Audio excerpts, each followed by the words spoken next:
بسم الله الرحمن الرحيم. هنعمل النهارده الكشري العدس. يلا نشوف مع بعض خطواته.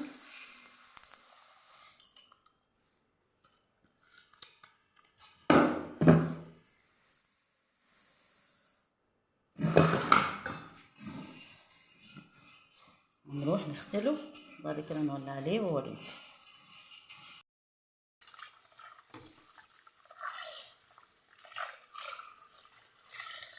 نغسله لغايه ما الابيض اللي فيه ده ينزل خالص.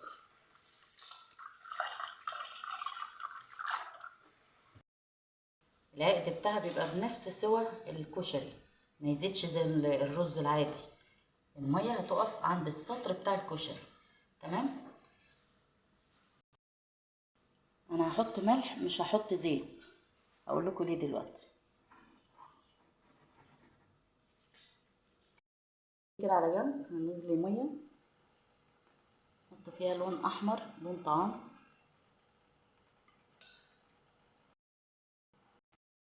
هنبدأ نحط البتنجان السلق.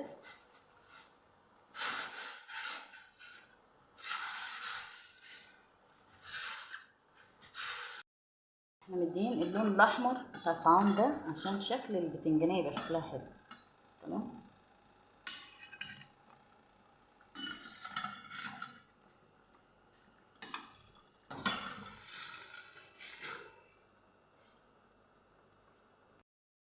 هنعمل بيض شم النسيم، هنسلقه فيه عشان يدينا اللون الاحمر، عشان الاطفال اللي بتحب الالوان. بنلعبهم برضو، مش بنطبخ وخلاص، يعني لازم نفرحهم ان احنا عاملين لهم اكل او حاجات مختلفه عن الايه العادي. ويتسلق برضو بنفس الميه ونرجع لكم تاني.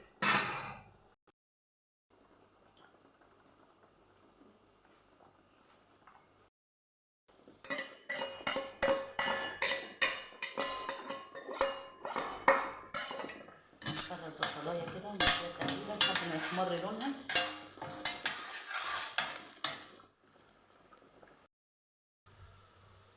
بعد ما البصله احمرت اهي معانا هنفتحها كشري كده.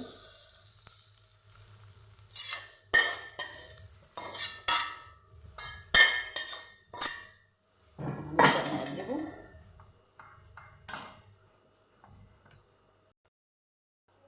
الكشري مفلفل ازاي، مش معجن. شايفين؟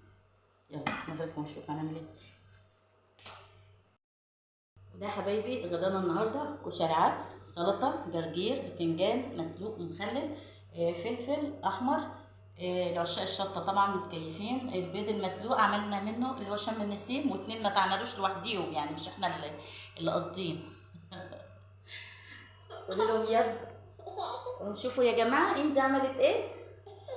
يلا بالهنا والشفا بقى، يلا قولي لهم الشفا بقى. بالهنا والشفا بقى. يلا اشوفكم في اكله جديده.